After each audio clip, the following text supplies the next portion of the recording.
শিলিগুড়ির বিধান মার্কেট ব্যবসায়ী সমিতি আবারও তাদের অসন্তোষ প্রকাশ করেছে আরজি করের ঘটনাকে কেন্দ্র করে। সম্প্রতি যে ঘটনাটি নিয়ে উত্তাল হয়ে উঠেছে রাজ্য, তার তীব্র নিন্দা জানিয়ে বিধান মার্কেটের ব্যবসায়ীরা আজও এক অভিনব প্রতিবাদে সামিল হয়েছেন। কিছুদিন আগে এই ব্যবসায়ী সমিতির তরফ থেকে একটি মিছিলের মাধ্যমে প্রতিবাদ জানানো হয়েছিল, কিন্তু তাতেও তাদের ক্ষোভ প্রশমিত না হওয়ায় এদিন তারা আরও এক ধাপ এগিয়ে বিধান মার্কেট ও সংলগ্ন বাজার এলাকায় অন্তত 10 মিনিটের জন্য সমস্ত দোকানের আলো বন্ধ করে প্রতিবাদ করেন। এই সময় তারা মোমবাতি জ্বালিয়ে তাদের অসন্তোষের বার্তা তুলে ধরেন। এই প্রতিবাদ শুধুমাত্র আলো বন্ধ রাখা নয়, এটি তাদের একতা ও প্রতিশ্রুতির প্রতীক। ব্যবসায়ী সমিতির তরফ থেকে জানানো হয়েছে তারা আরজি করের ঘটনাকে অত্যন্ত গুরুত্ব সহকারে দেখছেন এবং এর তীব্র প্রতিবাদ জানানোর জন্য ভবিষ্যতে আরও বড় পদক্ষেপ নেওয়ার পরিকল্পনা করছেন।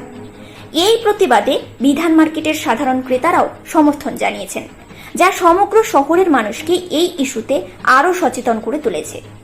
আরজি করের ঘটনায় পুরো রাজ্যই আজ উত্তাল, আর তারই এক প্রতিচ্ছবি আমরা দেখতে পেলাম শিলিগুড়ির এই প্রতিবাদে।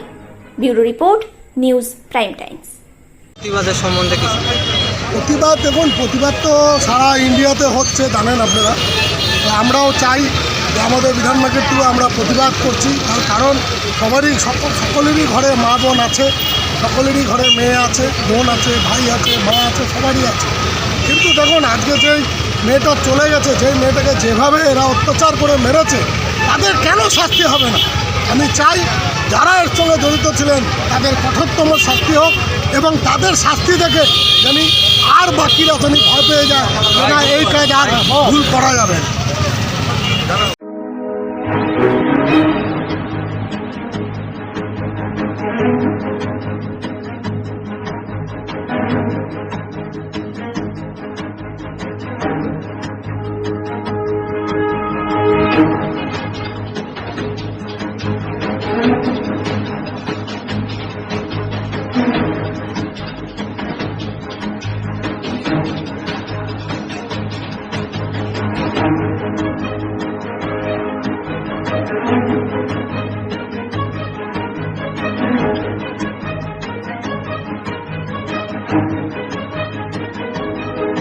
Thank you.